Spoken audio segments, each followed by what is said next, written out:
Yun kay House Majority Leader si Alonto. Questionable para sa kanya ang timing at implikasyon nito sa gitna ng napipintong impeachment trial ng Vice Presidente. Ayan! Sino yan mga kababayan? Naku. Mukhang nilalaglag na ang alyansa ni PBBM mga kababayan ng kanyang mga senatorial bets. Manny Pacquiao! Ibig sabihin niya mga kababayan na hindi gumagana yung mga ginagawa ng mga kongresista ngayon. Simula lang. Okay, magandang araw po sa inyong lahat and welcome po ulit dito sa ating YouTube PH channel mga kababayan. And ngayon po ay April 21, 2025 mga kababayan. Welcome po ulit dito and para sa ating panibagong reaction video ngayong araw na ito mga kababayan. At ito, nako, pag-usapan natin kung mga congressman or prosecutor mga kababayan. Nanginginig na sa takot. Nako, kahit hindi pa man naumpisahan yung impeachment trial, nako. Bakit kaya? Diba? Ito, pag-usapan natin yun mga kababayan. Mag-comment nyo dito kung anong opinion dito. Sa mga nangyayari bago mag-eleksyon mga kababayan. Ako, ito, may balita tayo dito galing UNTV mga kababayan at ito, pakinggan natin ito. By the way, bago natin umpisahan mga kababayan, pag-like and share ng videos natin and then pag-subscribe na din po sa ating channel. Ito, pakinggan natin. Ayan. Again, from UNTV ito ha. Ilang mambabatas daw binatikos ang timing ng pag-endorso ni VP Sara Duterte sa mga senatorial bets. Ito, pakinggan natin. Inuna ng ilang kongresista ang pag-iendorso ni Vice President Sara Duterte sa mga senatorial candidates silang linggo bago ang midterm elections. Ayon kay House Assistant Majority Leader si Alonto Adyong, iginagalang niya ang karapatan ni VP Sara na i-endorso ang mga kandidatong nais nitong suportahan. Ayon kay House Majority Leader si Alonto, questionable para sa kanya ang timing at implikasyon nito sa gitna ng napipintong impeachment trial ng Vice Presidente. Hindi naman ikinagulat ni House Deputy Majority Leader La Union 1st District Representative Paulo Ortega ang Senate endorsement ng pangalawang Pangulo. Anya, natural lang na naghahanap ng kakampi para sa nalalapit na Senate impeachment trial. Wala pang pahayag kaugnay ng issue si VP Duterte. Okay, maiksi lang tong video natin mga kababayan. Ito, pag-usapan natin ng mabilisan ito ngayon mga kababayan. Alisin lang muna natin dyan. Ito, bakit natatakot na nga? Bakit ito? Number one mga kababayan, unang-unang punto natin dito, nilalaro ito ni Vice President Sara dito itong mga kongresista mga kababayan. Bakit? Di ba? Alam naman natin lahat, kaya nga nalilito tayo, karamihan sa atin, kasi sinabi niya doon sa Hong Kong na ayaw na niya mag-endorso ng mga politiko. Di ba? Ngayon, given na yan, inendorso niyang PDP. Kasi nga, yan yung inendorso ng tatay ni Vice President Sara na si PRRD mga kababayan. Okay? And, of course, alam naman natin na itong PDP na under ni PRRD ay talagang sumusuporta din ito kay Vice President Sara Duterte kasi alam nila na matino itong taong si Vice President Sara Duterte. At ito na nga, 10 lang yun sila. At ngayon mga kababayan, nasisira itong alyansa. Bakit? Nagkawatak-watak na. Unang-una. Nilaglag ni Amy Marcos. Sinong leader ng alyansa? Di yung presidente. Si PBBM. Nilaglag niya sa pagkandak niya ng Senate hearing doon sa pagkidnap kay PRRD. At ngayon naman, or last week lang, nag-endorso si Vice President Sara Duterte kay Amy Marcos. At sinasabi ng alyansa na Advantage din naman daw yun sa kanila. Tama nga rin naman, advantage doon kay Amy. Hindi advantage sa alyansa, mga kababayan. Kay Amy lang. Okay? At sinasabi nila dito na hindi pa may parinda naman daw umalis si Amy sa alyansa. Nako! Yet binanata ni Amy Marcos si PBBM. Again, yan lang ha, isipin nyo yan. Kapatid ng presidente, binanatan yung presidente na kapatid niya. Ano kayang iisipin ng mga tao? Ano kayang iisipin ng mga Pilipino na merong culture na strong family ties? And yet, dahil dito sa politika, nag-away-away yung dalawa. Ay, hindi man sabihin natin nag-away, pero nagkahiwalay, parang ganyan. Nagkahiwalay ng landas. At ito, may pasabog si Amy na nagsabi na merong mga taong sakim sa kapangyarihan na nakapalibot dito kay PBBM, mga kababayan. At ayaw niya yan. At ito pa. On the same day, inendorso din ni Amy itong si Camille Villar, mga kababayan. From Alyansa din yan. So, nagkawatak-watak talaga dito. So, sabihin natin, proud pa naman sila nung una. 12 versus 9 or 10 nung una, di ba? Sabi nga nila, kompleto sila. At mga eksperyensyado daw. Nako. Eto, mga kababayan. Inendorso ni VP yung dalawa from Alyansa. Yat sasabihin ng Alyansa na buo pa rin naman sila. Okay lang naman, walang problema. Okay, kaya nga itong mga prosecutor congressman, mga kababayan, ako nalilito na. Hindi nila naiintindihan itong mga galawan ni Sara Duterte.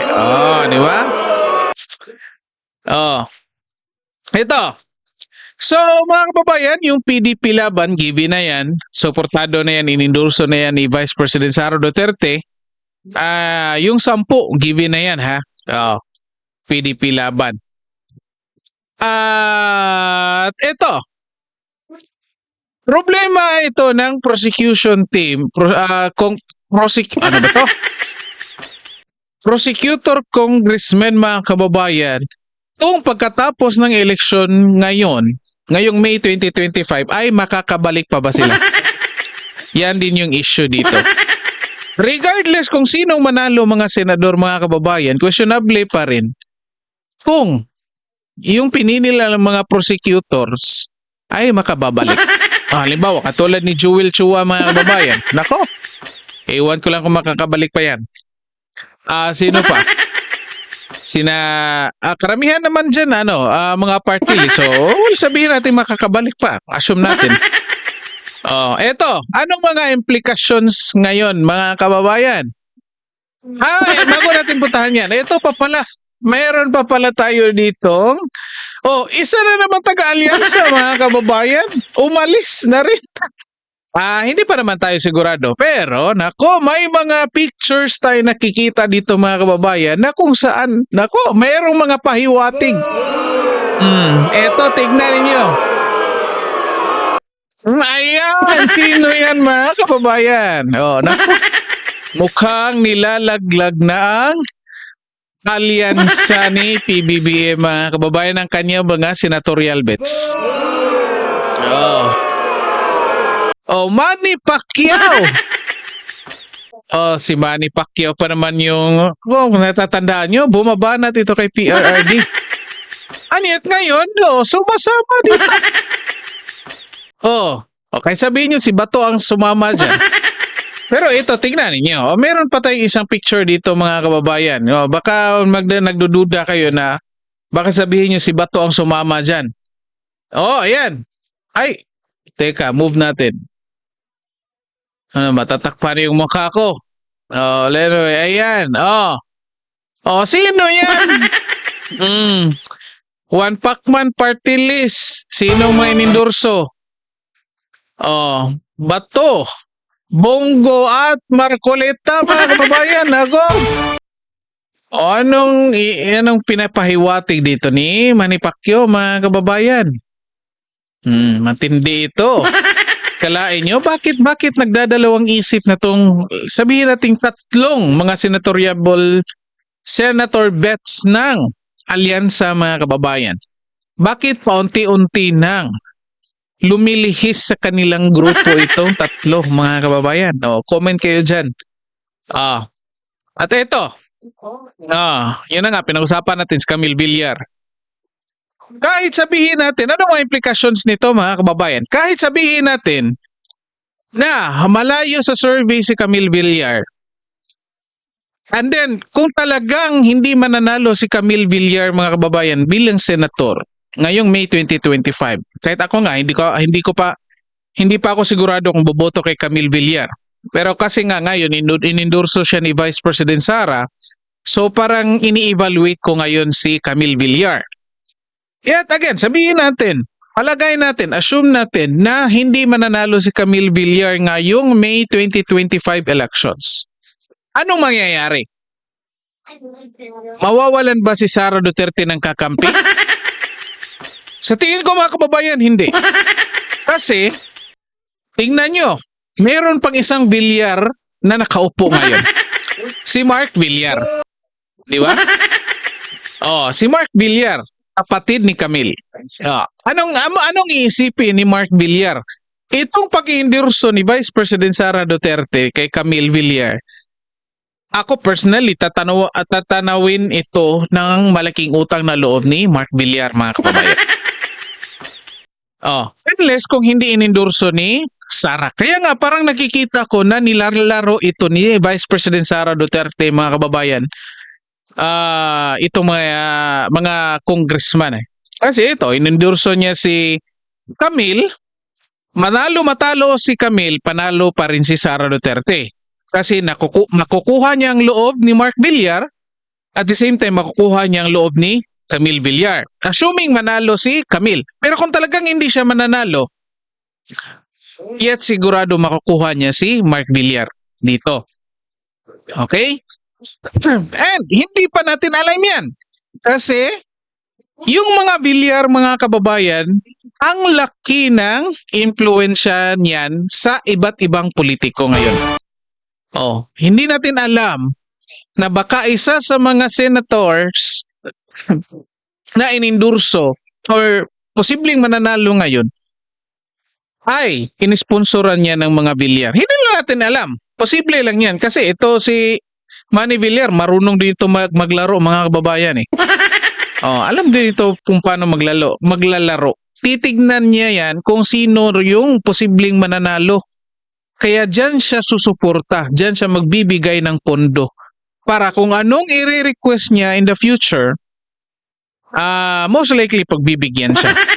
Kaya nga, nung una, parang ayaw ko sa mga Villar, mga kababayan eh. Kaya nga rin ngayon lang, hindi ko pa ako sigurado. Kaya ini-evaluate ko pa rin talaga. Kasi dahil dyan, ang daming politiko na kontrolado ng mga Villar. Yet ngayon, alam ng mga Villar na inendorso ni VP Sara at I think tatanawin yan nila na malaking utang na loob yan. So kung talagang matutuloy itong impeachment laban kay Vice President Sara Duterte, mga kababayan, pagkatapos ng eleksyon, at least may isang Villar na, si Mark Villar, ang maasahan ni Vice President Sara Duterte dito, mga kababayan. At nandyan na rin si Robin Padilla. Di ba? Sino pa man? Peter Alan Cayetano. Well, sabihin natin neutral yan. Sino pa? Most likely, Bongo Bato. Okay? So, at least, medyo kampante si Sara dito, mga kababayan. Kaya nga, ito, natatakot na itong mga kongresista, mga kababayan. Kahit hindi pa nag-umpisa yung impeachment. At ito, mawawalan, hindi natin sabihin mawawalan, parang manghihina yung mga congressmen dito, mga kababayan, kasi isipin nila na magiging useless yung impeachment trial kasi mayroong mga kakampi si Sara Duterte dyan sa Senado. At kung isipin nila na lalo na kung manalo yung mga PDP laban, mga kababayan, talagang tapos na. Oh. Kasi nga, kaya nga ini-insist nila na dapat umpisahan na yung impeachment trial bago mag-eleksyon. Kasi alam nila na ang mga karamihan sa mga nakaupong senador ngayon, mga kababayan, ay mga kalyado ng Marcos administration. Kaya nga, mukhang sigurado sila kung ngayon gagawin yung impeachment. And yet, umpisahan yung impeachment pagkatapos na ng eleksyon. And then, tatawid pa yan ng 20th Congress kung saan papasok na yung mga bagong senador. At ngayon, mga kababayan, lumalakas yung PDP laban. At mukhang maraming makakapasok sa kanila. Pero hindi pa rin tayo sigurado kasi hindi pa man nga nag-eleksyon. At ayan na nga, mga kababayan. Hihina yung loob ng mga kongresista.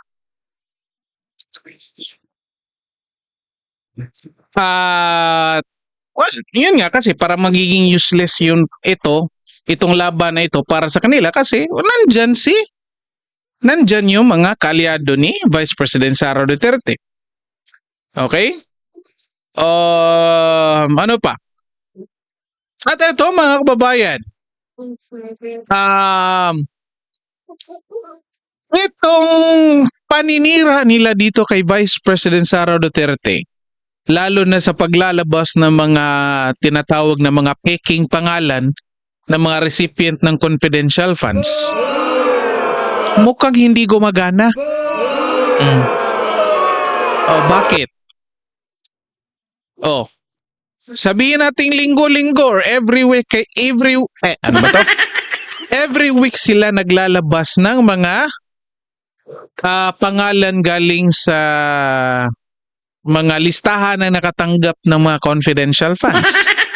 Yet, yung ratings, yung approval ratings at trust rating ni Vice President Sara Duterte, mga kababayan, tumaas pa rin. Anong ibig sabihin yan? Naging 59 at naging 61 or 62 yata yun. Siya yung pinakamataas. Ano ibig sabihin yan?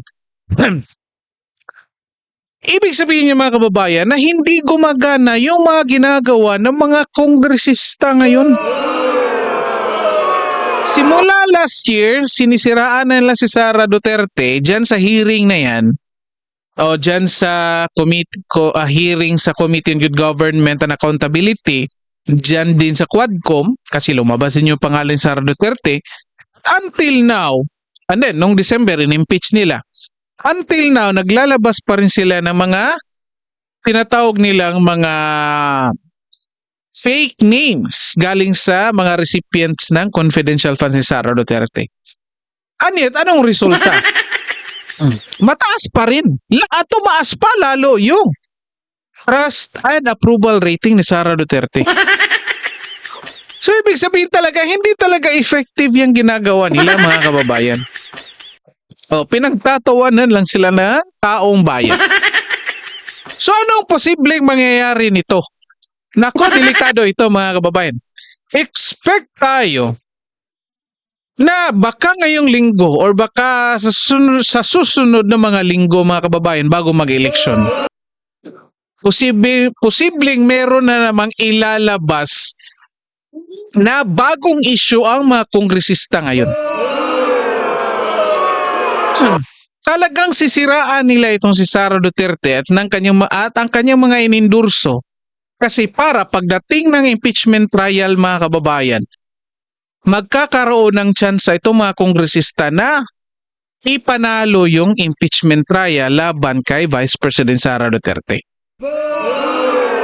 Gusto talaga nilang i-impeach ito kasi tinik ito sa kanilang lalamunan. Ano ba to? Tinik ito sa kanilang lalamunan si Sara Duterte.